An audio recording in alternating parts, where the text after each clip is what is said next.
नमस्कार. एक पॅराग्राफ राहिला आहे, तो मी आता चौथ्या व्हिडिओमध्ये कंटिन्यू करत आहे. तुम्हाला कोणत्या विषयाची टेम्पलेट सिलेक्ट करायची आहे.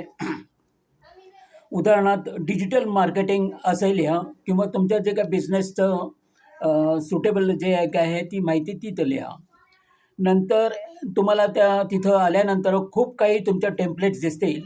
त्यातील सुटेबल अशी फ्री टेम्पलेट निवडा. म्हणजे तुम्हाला ते आर्ट वर्क स्पेसवर ती टेम्पलेट ॲपियर होईल. नंतर ती तुम्हाला हवी तशी सुधारा किंवा कस्टमाइज करा आणि ती सिलेक्ट करून सिंगल प्रेझेंटेशनच्या ऑप्शन्सवर कॉपी आणि पेस्ट करून लँडस्केपमध्ये ते आर्टवर्क बनवा.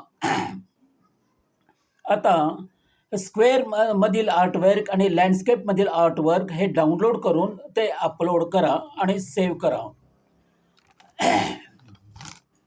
नंतर तुम्हाला काही गुगल माहिती विचारेल, जसे सेट ए बीड किंवा कन्व्हर्सेशन डिटेल्स किंवा budget details.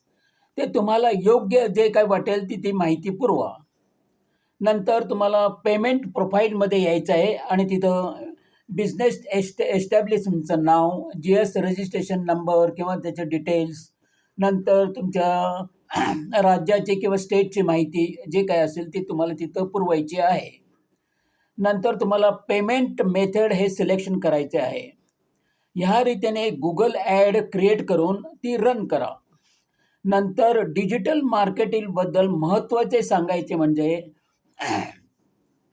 Digital marketing is about understanding human behavior and human patterns असे हे कॉन्सेप्ट आहे. आणि ह्या कॉन्सेप्टकरिता तुम्हाला फनेल क्रिएट करण्याची टेक्नॉलॉजी आणि त्याची माहिती असणे अत्यंत आवश्यक आहे. आणि ह्याचे ज्ञान सर तुम्हाला ते आज शिकवणार आहेत. तरी हा आजचा सेशन मिस करू नका. चला रजा घेऊया आणि भेटूया आज रात्री 9 वाजता यूट्यूबवर. तोपर्यंत शिकत राहा, इम्प्लिमेंट करत राहा. बाय. धन्यवाद.